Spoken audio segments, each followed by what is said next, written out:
Los Angeles, spring of 2003.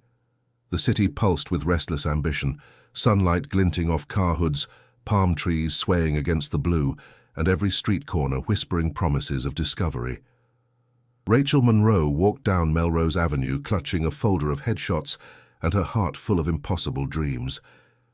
She had arrived from Tulsa only 6 months earlier, chasing a vision so bright it sometimes blinded her. Every morning she repeated the same line in her mind, "Someone will notice me today." The air smelled faintly of gasoline and coffee. Casting studios were lined up along the boulevard, their windows filled with faded posters of forgotten faces. Rachel's sneakers scuffed against the cracked sidewalk as she checked her reflection in a cafe window. Wide brown eyes, curls that refused to stay in place, and a hopeful smile masking her nerves. It was the day of her biggest audition yet, for a supporting role in a small independent film. "Go get it, girl," Maya had told her that morning from their tiny shared apartment in West Hollywood, pouring cereal into mismatched bowls. "You've got that spark," Rachel had laughed. "If spark paid rent, we'd be rich." They both knew the struggle, waitressing, long bus rides, endless rejections, but neither dared to give up. Inside the audition room, the fluorescent lights buzzed softly. A man in his late 20s with an expensive wristwatch handed her a script. "We'll take it from the top," he said. His tone was clipped, but his eyes lingered longer than they should have. Rachel performed her lines, voice trembling at first, then growing steady as she sank into character. When she finished, he smiled. "You've got something interesting, Rachel. Let's talk after." Outside, the sun dipped behind the rooftops. She pulled out her old Nokia, dialed Maya. "Hey, I think it went really well," she said, excitement bubbling in her voice. "He asked me to come by later to read for another part." Maya hesitated. "Another part? Tonight?" Rachel laughed it off. "Yeah, just a quick chat. I'll text you after." That text never came. Before we dive deeper into Rachel's story, her ambitions, her disappearance, and the long road to justice, don't forget to subscribe to the channel. Every week we uncover true stories that deserve to be remembered. The last person to see her alive remembered a confident young woman walking out of the building, a script tucked under her arm, her hair catching the last rays of daylight. Witnesses said she crossed the street toward a small parking lot. A grey sedan slowed beside her. Its window rolled down. Someone called her name. She leaned forward, smiled, and then, as the city lights flickered on, Rachel Monroe was gone. That night, Maya waited awake by the phone. Midnight turned to morning, and the silence grew heavier with each hour. In the distance, the sound of sirens drifted through the city that had swallowed her friend whole. Somewhere in Los Angeles, a dream had ended, and a mystery had just begun. Morning light spilled through the blinds of the tiny apartment Rachel shared with Maya. The place smelled faintly of coffee and hairspray, the walls covered with taped-up photos from old acting classes and handwritten affirmations. "Stay brave, stay bright." Rachel read it every morning before leaving for another audition. In those early months, Los Angeles felt like a living contradiction, beautiful but brutal. She waited tables at a Sunset Boulevard diner, memorizing monologues between shifts. The regulars came and went, aspiring screenwriters, fading musicians, and casting agents who sometimes left promises instead of tips. Rachel smiled through exhaustion, hiding the ache in her feet and the quiet fear that maybe she wasn't good enough. Maya worked part-time at a costume shop downtown. The two girls would meet at night on their small balcony, sharing instant noodles and cheap wine, talking about the future as if it were already written. "You'll get your big break," Maya said one night, lighting a cigarette. "People will know your name." Rachel laughed softly. "And you'll design the costumes for the movie, right?" Their laughter carried into the night air, full of hope they couldn't afford to lose. Yet, beneath the city's bright surface, cracks were already forming. The auditions grew stranger, more demanding. Some casting directors praised her look but never called back. Others invited her for private rehearsals that never felt quite right.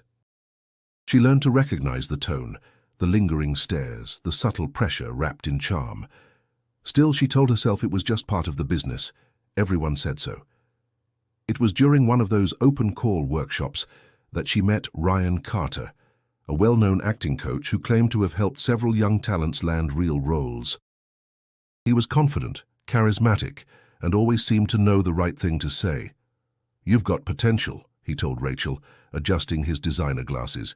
"You just need someone who understands your type. I could help with that." His words felt like validation, a doorway finally opening after months of closed ones. Later that week, Ryan invited her to attend his private coaching sessions. "Small group, serious actors only," he promised. Rachel hesitated. Maya frowned when she mentioned it. "You sure that's a good idea? These people always want something." Rachel shrugged. "Maybe, but what if this is how it starts?" As summer arrived, Los Angeles turned hotter, harsher. The city's optimism shimmered like heat rising from asphalt, real for a second, then gone. Rachel began spending more time at the studio, perfecting her delivery, taking every piece of advice Ryan offered. His compliments grew personal. "You're not like the others," he said once, his voice low. "You've got something rare." But even as she smiled, a part of her felt uneasy. Something about his gaze lingered too long. Still, she ignored the instinct. Success, she told herself, demanded trust. By late July, Rachel was exhausted but hopeful. Her name appeared on a new casting list for an indie project. "This could be it," she whispered, gripping the flyer in her hand. Yet somewhere deep down, she sensed the city watching her. Patient, silent, waiting for the moment when dreams began to turn into shadows. The morning of August 12, 2003, began with a rare feeling of certainty. Rachel stood before the mirror in their cramped bathroom, rehearsing her lines one last time, her voice steady, but her hands trembling. The role was small, a waitress with 2 scenes, yet to her it felt monumental. "If I nail this, everything changes," she told Maya as she zipped her denim jacket. Maya smiled weakly, half proud, half worried. "You've been saying that all summer," Rachel grinned. "Yeah, but this time I believe it." The heat outside was already unbearable. The city shimmered under a dry haze, the kind that made everything feel slightly distorted. Rachel caught the bus toward North Hollywood, headphones in, the rhythmic clatter of wheels beneath her matching her heartbeat. She watched palm trees blur past the window, rows of pastel motels, billboards promising fame and fast success. Beneath her optimism, a quiet unease stirred. She couldn't name it, so she ignored it. The studio was smaller than she'd imagined, tucked between a print shop and a yoga center. Inside, the air smelled faintly of perfume and dust. A few other hopefuls waited, each clutching their sides of the script, eyes darting toward the closed door where a voice called names one by one. Rachel sat down, flipping through her lines, mouthing words she already knew by heart. When her turn came, she inhaled deeply and stepped inside. Ryan Carter stood near the camera, smiling as if they were old friends. "Rachel Monroe," he greeted warmly. "Glad you could make it." His tone carried authority softened by charm. "We'll do a quick read, then I want to try something different." The lines flowed easily at first. Rachel's voice carried emotion, her posture confident. She felt the electricity of performance surge through her, the sense that someone was finally seeing her. Ryan nodded approvingly. "That was good, really good." "I think we could find something even better for you," he said. "How about we set up a follow-up tonight, less formal, just to explore what else you can do?"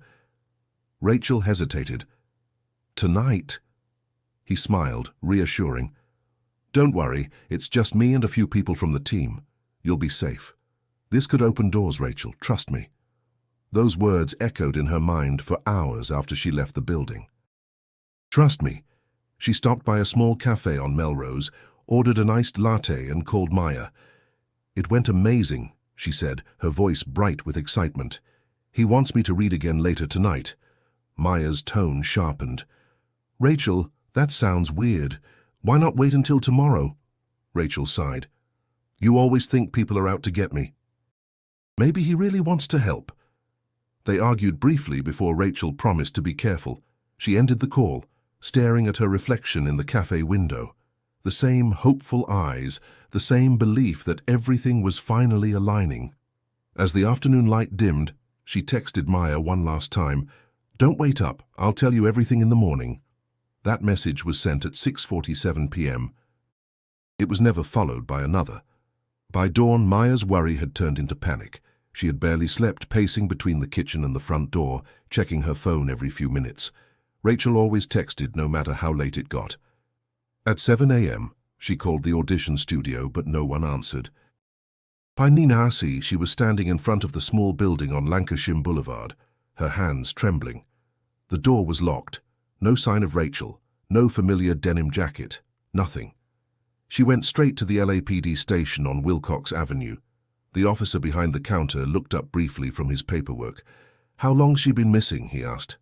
"Since last night," Maya replied. "She went to an audition and never came home." The man sighed, typing slowly. "She's an adult, ma'am. People disappear for a day or two all the time in this city." Maya clenched her fists. "Not Rachel. She wouldn't just vanish." He gave her a polite smile that didn't reach his eyes. "If she doesn't show up by tomorrow, file a report." That night, Maya called Rachel's father in Tulsa. Her voice broke as she explained what had happened. David Monroe didn't hesitate. "I'm coming to Los Angeles," he said. "Don't talk to anyone until I get there." When he arrived the next evening, he looked out of place, a quiet man in his 50s wearing a worn denim jacket, carrying exhaustion and determination in his eyes. "Tell me everything," he said, sitting at the kitchen table where Rachel's open script still lay. Maya repeated the details: the audition, the phone call, the last message. David listened in silence, gripping the edge of the table. They went back to the station together.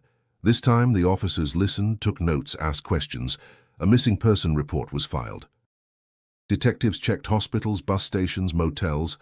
Nothing. No activity on Rachel's phone or bank account. No witnesses beyond those who saw her leaving the studio. Flyers went up across Los Angeles. Bus stops, cafes, grocery stores. Rachel's smiling face printed in black and white. Missing Rachel Monroe, 22, last seen August 12, 2003. Maya spent her days stapling posters to telephone poles, while David walked the streets with a stack of them under his arm, asking strangers, "Have you seen this girl?" Most shook their heads. Some just avoided eye contact. Days turned into weeks. Local news mentioned her case once, lumped in with others, young women who came to Hollywood and never made it home. Maya watched the segment in silence, anger tightening her throat. "They make it sound like she just ran away," she said. David looked at the screen and whispered, "She didn't." Every night he called her phone just to hear her voice on the voicemail. "Hey, it's Rachel. Leave a message and I'll call you back." Each time he waited for the beep, then said softly, "I'm still looking, sweetheart." I won't stop. But as September arrived, hope began to thin. The city moved on, indifferent. Flyers curled in the heat, posters peeled from walls, and the name Rachel Monroe began to fade from public memory. But not from the hearts of those who loved her. Somewhere in Los Angeles, answers existed, buried beneath silence. By October, the posters had begun to yellow under the California sun. Rain in late autumn washed some of them away, leaving only faint outlines on telephone poles, silent reminders of a dream that once filled every corner of Maya's apartment. The case file gathered dust on an LAPD shelf marked "Pending, no leads." For most of Los Angeles, Rachel Monroe had become another name in a long list of lost hopefuls. But for David and Maya, her absence was a wound that refused to close. Every morning, David retraced the same route his daughter had taken on her last day, from the bus stop near Melrose Avenue to the casting studio's locked door. He carried a small notebook filled with notes, questions, and addresses. "Somebody knows something," he repeated like a prayer. He spoke to janitors, baristas, even a street vendor who remembered seeing a girl with curly hair that evening, but none of it led anywhere. The city seemed to swallow every clue. Maya tried to keep working, but the weight of uncertainty shadowed her every day. At the costume shop, the sound of laughter or a bell above the door sometimes made her flinch, hoping for news that never came.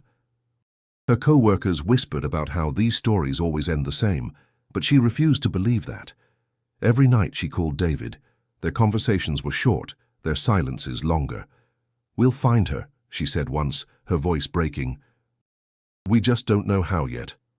When winter came, Rachel's story briefly resurfaced in a local tabloid, a 2-paragraph mention titled, "Aspiring Actress Still Missing After 2 Months."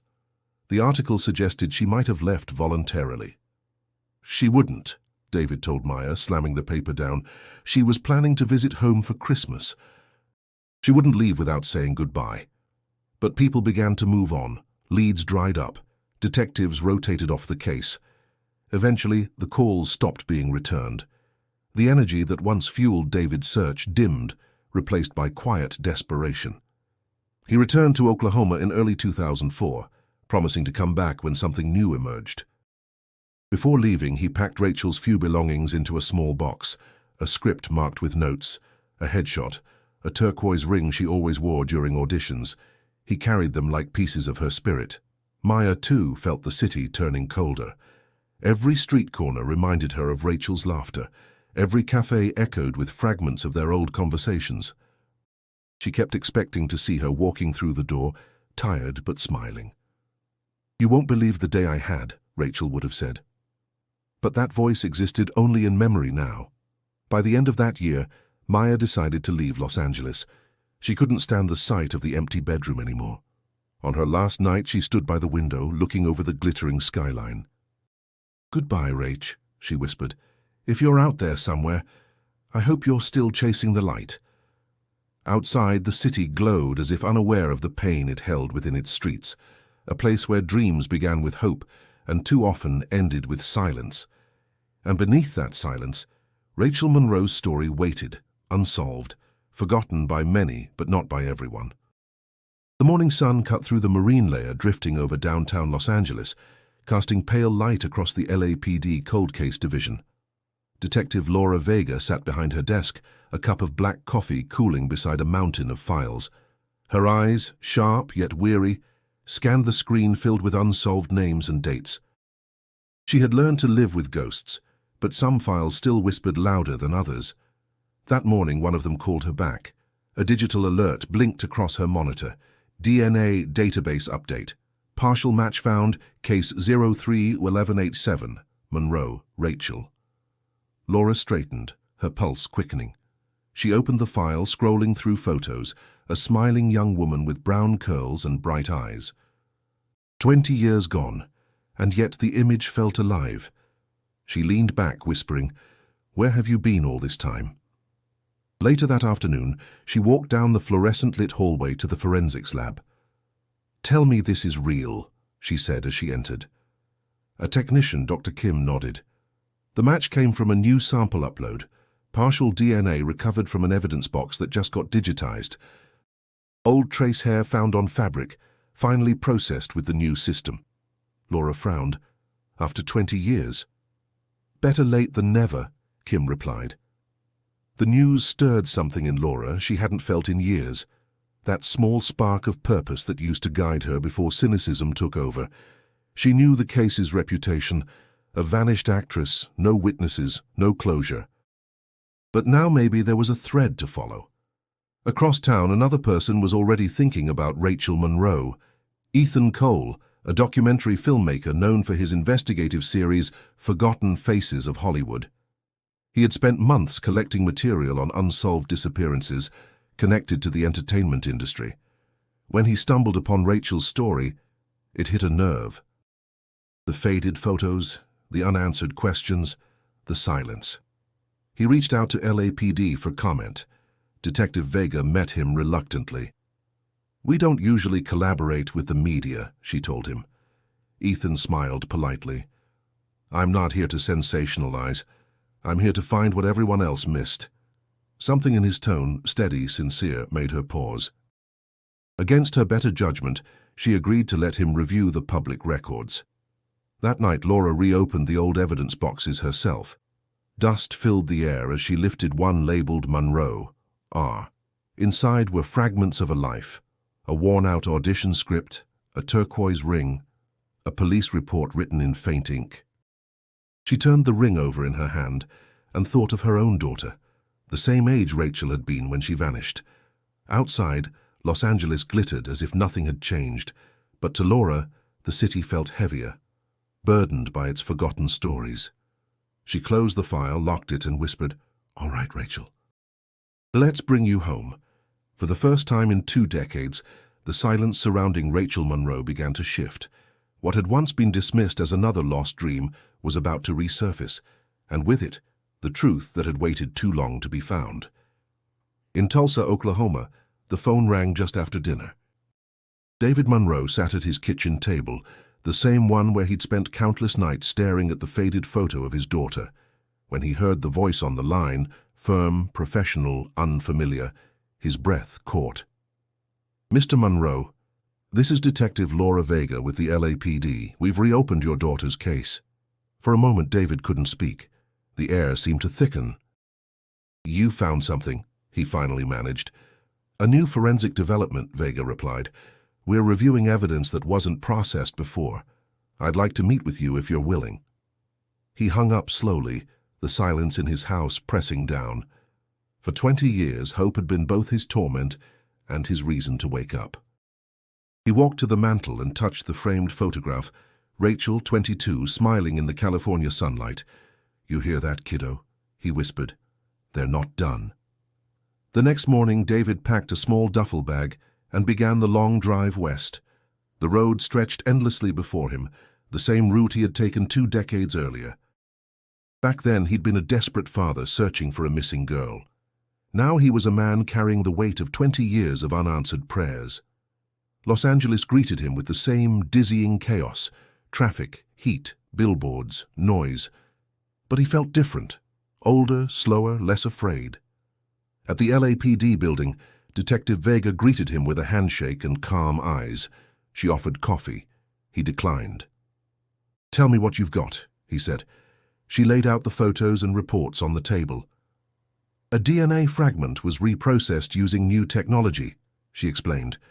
"It's not enough for identification yet, but it gives us direction. We're retracing the old evidence trail." David's hands trembled slightly as he looked through the papers. "You mean there's a chance, after all this time?" Vega nodded. "There's always a chance. Cases don't die, they just wait for the right moment." For the first time in years, David felt his heart shift from resignation to purpose. He asked to visit the last place Rachel was seen. Vega drove him through the streets, narrating as they went. Melrose, Vine, Sunset, names he'd heard too often, places he had avoided since the search ended. When they stopped outside the old casting studio, he stepped out slowly. The building looked smaller than he remembered, its windows clouded, the sign faded. "She walked out of there," he murmured, more to himself than to Vega. "Someone saw her. Someone had to." Vega studied him quietly. "Mr. Monroe, I can't promise we'll find every answer," she said softly. "But I can promise you this. We're not giving up." David nodded, staring at the doorway that had once swallowed his daughter's last known steps. The afternoon sun painted long shadows across the pavement. For years he had carried grief like a scar, silent, unchanging. Now, for the first time, it pulsed with something new. It wasn't closure yet. But it was movement, and that was enough to start again. Detective Laura Vega spread a map of Los Angeles across the conference table, pinning small red markers on each location tied to Rachel's final days: her apartment, the cafe on Melrose, the casting studio, the bus stop. 20 years of silence reduced to dots on a map. "We start from what we can still touch," she said to her small team. "No assumption, no bias.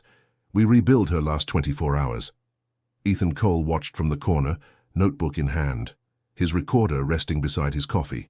He had gained permission to document the process, though Vega made her boundaries clear. "You observe. You don't interfere," she warned. Ethan nodded.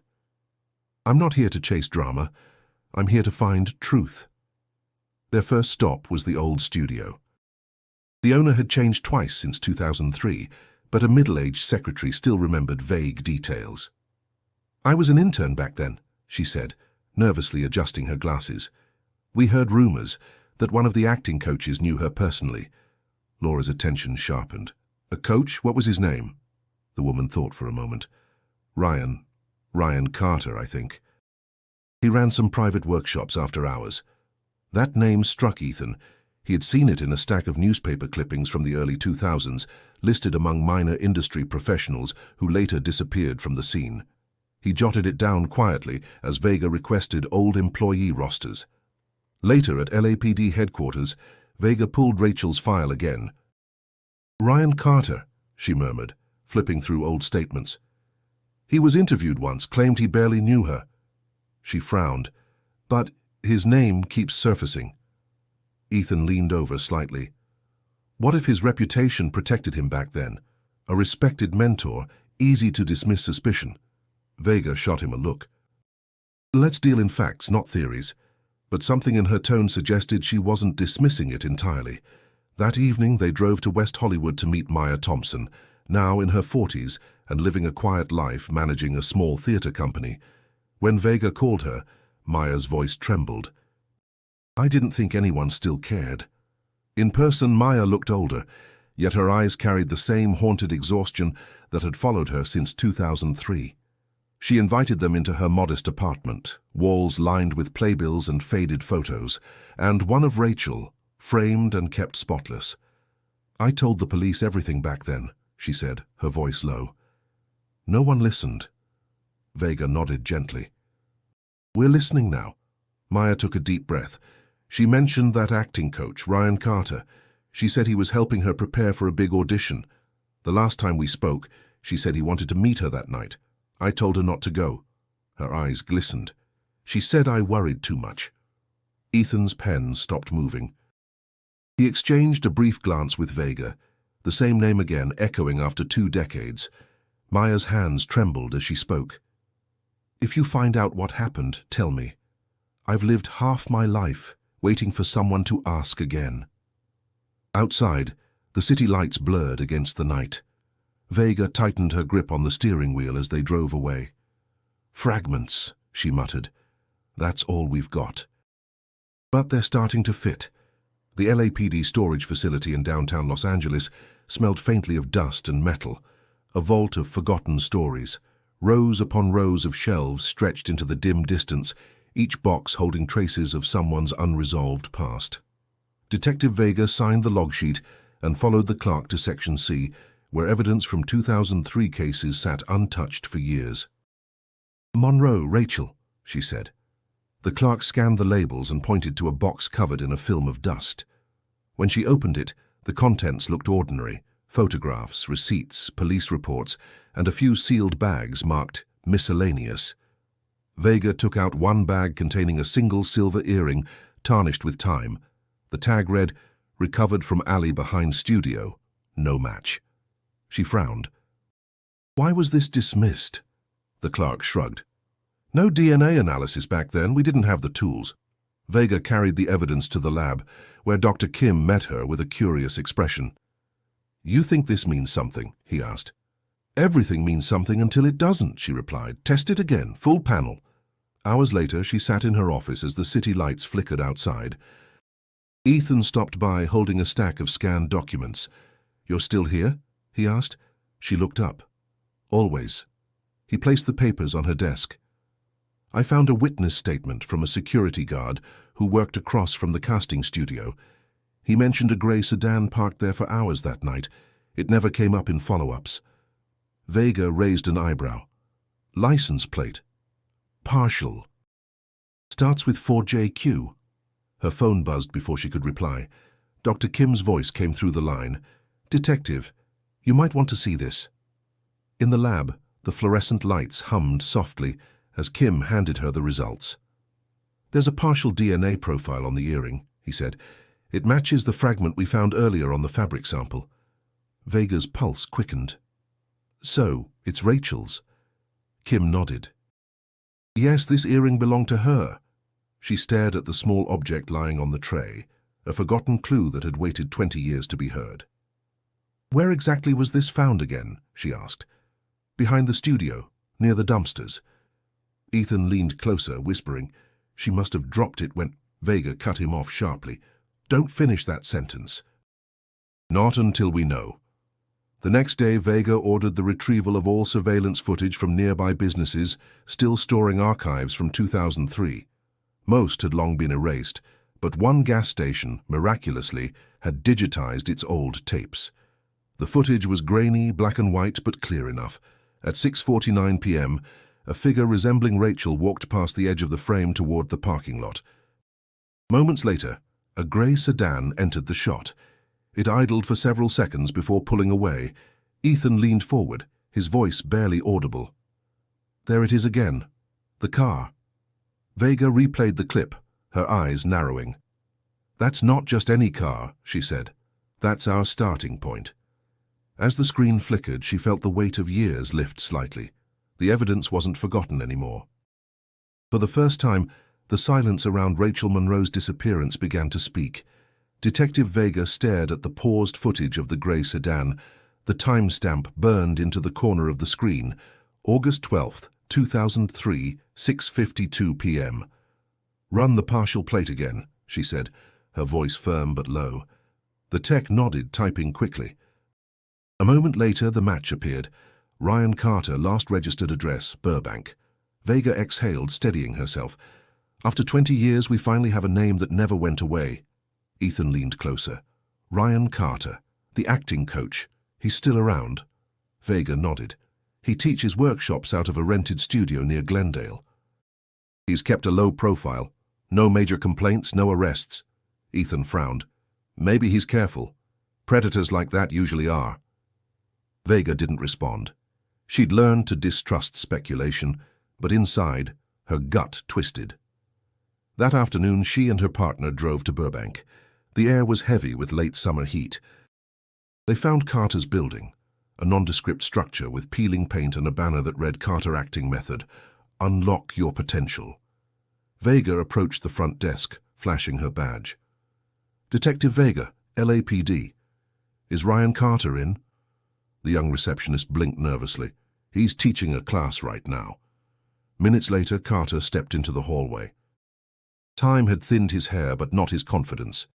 Detective, he greeted smoothly, his voice still coated in that practiced warmth. What's this about? Vega studied him carefully. We're reviewing a cold case. Rachel Monroe. You knew her, didn't you? Carter's expression didn't flicker. I knew a lot of students, Detective. That name doesn't ring a bell. Ethan, standing a few steps behind, clenched his jaw. Vega ignored him and pressed forward. She attended your workshop in 2003. We have statements, witnesses. You were one of the last people to see her. He smiled faintly, the kind of smile meant to disarm. I think you're mistaken. That was 20 years ago. People come and go in this city. Vega handed him her card. If you remember anything, give me a call. She turned to leave, but before she could, Carter added, Detective, you're wasting your time. Some dreams just end badly. The words lingered like poison. Back in the car, Ethan broke the silence. He knows something. You saw the way he looked at you. Vega nodded. Yes. And I saw the way he didn't flinch. That's not innocence, Anna, that's practice. Over the next few days, Vega and her team dug into his past. Tax records, property rentals, phone logs. A disturbing pattern emerged. Several women had attended his private sessions over the years and later reported uncomfortable behavior, though none pursued charges. The complaints were buried under non-disclosure agreements.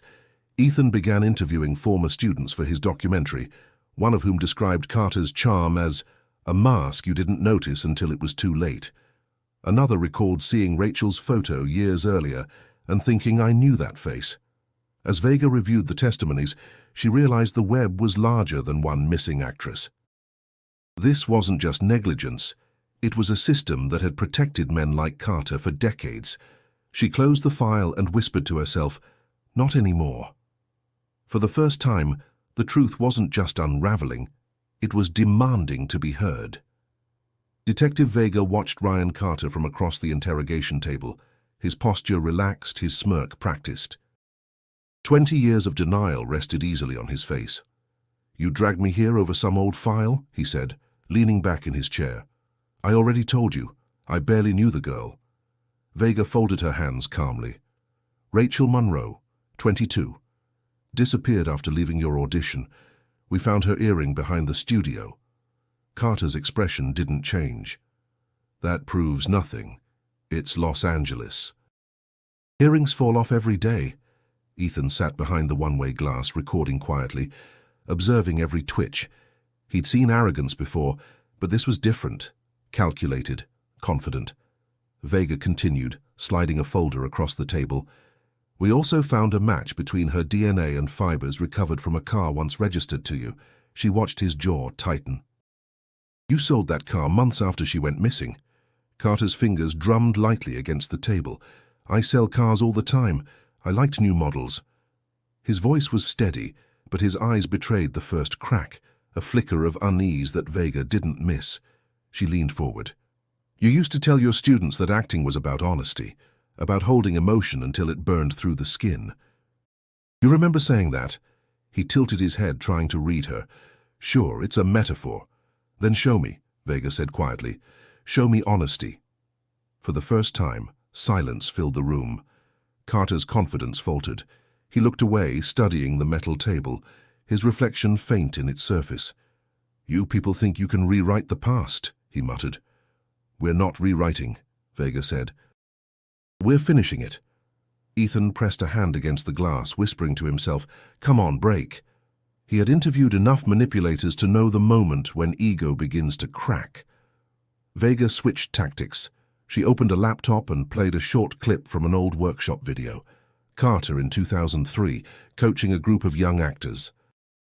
There, sitting cross-legged near the front, was Rachel, smiling nervously as he adjusted her posture. Vega paused the frame. She looked up to you, she said softly. She trusted you. What did you do with that trust? Carter's voice hardened. You're twisting everything. You don't know what it was like. She wanted success. They all did. I gave opportunities.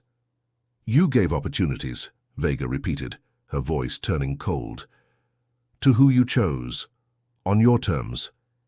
That's not opportunity, Mr. Carter. That's control. He exhaled sharply, tapping his finger again, faster now. You can't prove anything. It's been 20 years. Vega stood slowly, gathering the photos. You're right, but evidence doesn't forget. And people don't stay silent forever. Some of your former students are ready to talk.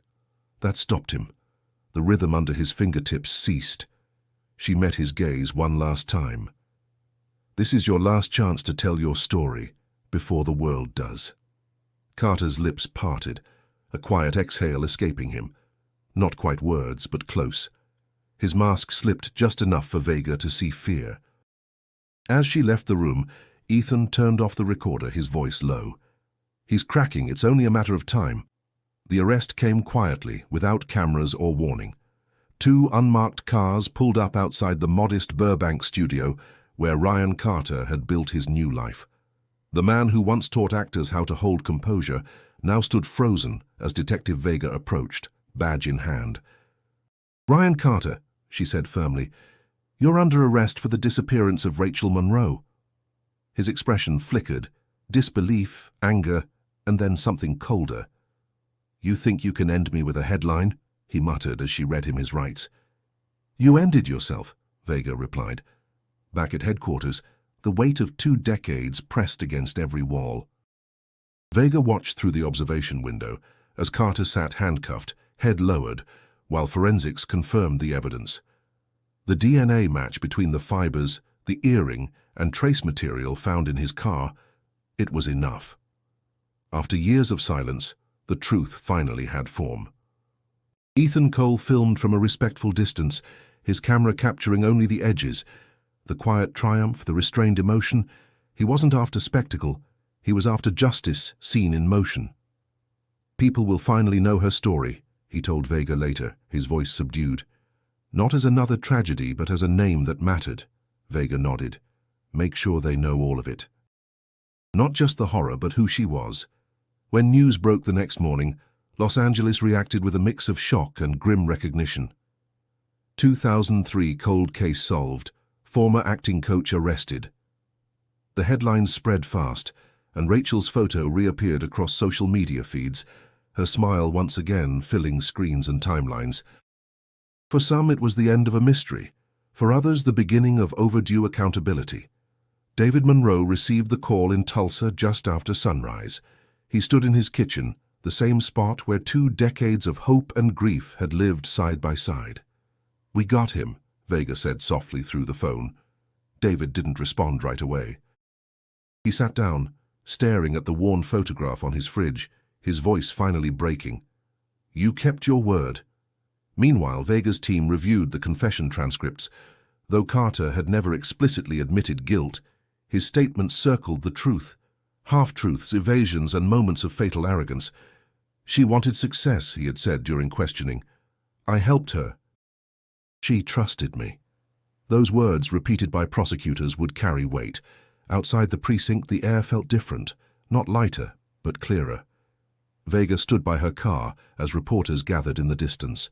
Ethan joined her, lowering his camera. "You ever get used to this?" he asked. "The end of something?" She shook her head. "There's no end. Just less noise." That night the city glowed under soft rain, and for the first time Rachel Monroe's name was spoken not as an unanswered question, but as a promise fulfilled. Justice had not come with fanfare or celebration. It had come quietly, in the shadows, through persistence and belief, through people who refused to forget. And though the investigation had reached its turning point, Vega knew one truth lingered. Behind every solved case, there remained the echo of what was lost. The courtroom in downtown Los Angeles was filled with quiet tension. Reporters lined the benches, notebooks poised, while Rachel Monroe's name echoed through the halls for the first time in 2 decades. The trial of Ryan Carter had begun, a story of ambition, trust, and betrayal finally reaching its reckoning. Detective Vega sat near the prosecution table, her hands clasped, her eyes steady. For her, this wasn't about victory. It was about closure. For Rachel, for David, and for every forgotten case file gathering dust in the archives. David Monroe sat in the front row, shoulders straight but eyes red from sleepless nights. Maya sat beside him, her hand resting gently over his. "Whatever happens," she whispered, "she's finally seen." He nodded, unable to speak. The prosecutor, Angela Porter, opened with a calm, deliberate voice. Rachel Monroe came to this city to chase a dream. She trusted people who promised opportunity. One of them was Ryan Carter. Instead of guidance, she met manipulation, and her life was taken from her. Carter sat at the defense table, his once polished composure cracked but not broken. His attorney painted him as a victim of circumstance, claiming there was no direct evidence linking him to Rachel's disappearance. "Memory fades, records are flawed," the defense said. "This is not justice. It's revenge dressed in evidence." But the evidence spoke louder. Photos, documents, and DNA reports filled the courtroom screens. Former students testified, women who described the same pattern of charm, coercion, and control. One, trembling as she spoke, said, "He made us feel special, until we weren't." When Vega took the stand, her testimony was measured but piercing. "He hid behind credibility," she told the court, but the truth was always there, in the fragments everyone ignored. Ethan Cole, testifying as a witness, described his research process for the documentary that helped revive the case. "Every trail led back to him," he said. "Even silence has fingerprints if you listen long enough." Finally, the judge allowed a statement from the victim's family. David Monroe rose slowly, the weight of 20 years carried in every step. His voice trembled but held firm. "I don't want revenge," he said. "I want truth. My daughter wasn't a headline. She was a person. She laughed too loud, loved too big, and believed this city could see her light. For years I lived in darkness because she was gone. Today I just want her name to mean something again." The room fell silent. Even Carter looked down, his mask briefly faltering. After 3 days of deliberation, the jury filed back in. The foreman's voice was steady as he read the verdict. "Guilty on all counts." A faint exhale rippled through the courtroom. David closed his eyes, a single tear slipping down his face. Vega felt the tightness in her chest ease for the first time in years. Justice, though late, had arrived. As Carter was led away, Ethan whispered to Vega, "That's the ending, isn't it?" She shook her head. "No," she said quietly. "It's the beginning of remembering her right." The courtroom was empty now, but David Monroe remained seated long after the verdict was read. The echo of the gavel still pulsed faintly in his chest. For 2 decades he had lived inside a question: what happened to my daughter? And now, at last, he had an answer. Yet the truth, though it brought justice, didn't bring peace immediately. It came in quiet waves, slow and uneven. Outside, the afternoon light spilled across the courthouse steps. Reporters had already moved on to new stories, but for David, the world had stopped moving. Maya joined him, her expression soft and steady. "It's over," she said gently. He shook his head. "No, it's just finally real." Weeks passed before the numbness faded. David stayed in Los Angeles, sorting through boxes of Rachel's belongings that had been kept in police storage. Scripts, journals, photographs, fragments of a life once overflowing with hope. One evening, as he read through her handwriting, he found a line underlined twice. "One day, someone will listen." He folded the page carefully and slipped it into his pocket. "Someone finally did," he murmured. Meanwhile, Detective Vega filed her final report. The case was officially closed, but she lingered over the paperwork longer than usual. Closure never sat comfortably with her. Every solved case carried its ghosts. Ethan visited her office carrying a copy of his finished documentary, The Light That Stayed. He placed it on her desk. "It airs next week," he said. "It's not just about her, it's about all of them." Vega looked at him, her voice quiet but sincere. "You did good, Cole. Just remember, stories like this don't end. They just find new listeners." Ethan nodded. "That's the point." In the weeks that followed, the documentary sparked conversation across the city about exploitation, forgotten victims, and the price of chasing dreams. Rachel's name became more than a footnote. It became a symbol of resilience and remembrance. For Maya, healing meant rediscovering her passion for theater. She reopened the small community space she once managed, dedicating the main stage to Rachel's memory. On opening night, she placed a single turquoise ring on the front row seat, the one Rachel always wore to auditions. "You made it here, Rach," she whispered before the lights dimmed. As for David, he finally kept a promise he'd made long ago. On a quiet morning along the California coast, he carried a small urn down to the water.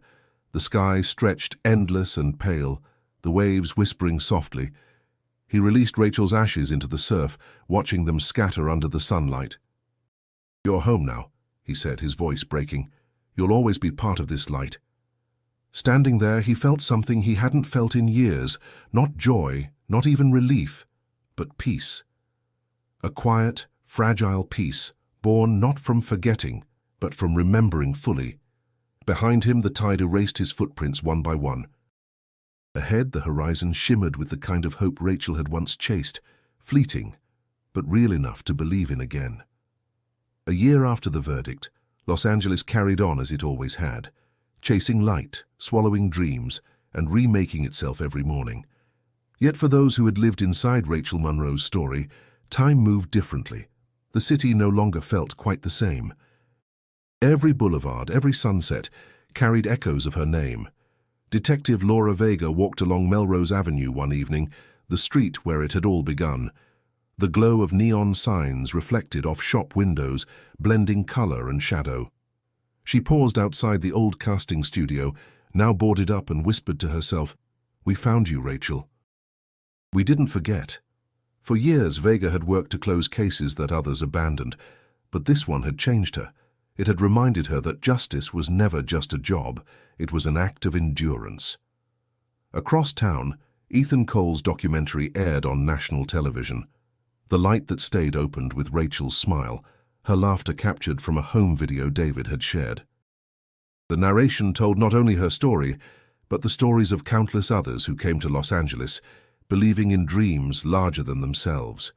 Viewers watched in silence, then flooded social media with messages of sorrow, outrage, and hope. "Rachel Monroe deserved better," one comment read. Another simply said, "She's finally seen."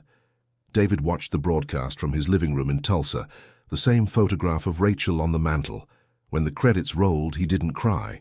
He smiled, a small, tired smile that came from knowing the world now spoke her name with respect instead of pity.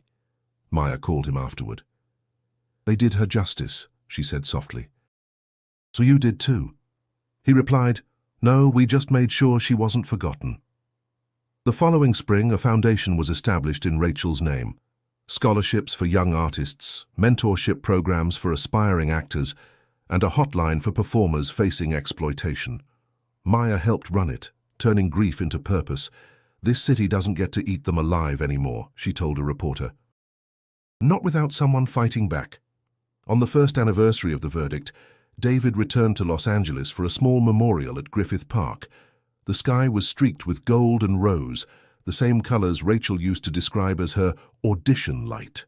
A group gathered: Vega, Ethan, Maya, and a few of Rachel's old friends. Ethan read aloud from Rachel's journal, "Even if no one remembers me, I'll still be part of the light that fills this city." Silence followed, but it wasn't heavy. It was full, alive. Vega placed a single white rose near Rachel's photograph and whispered, "You were right."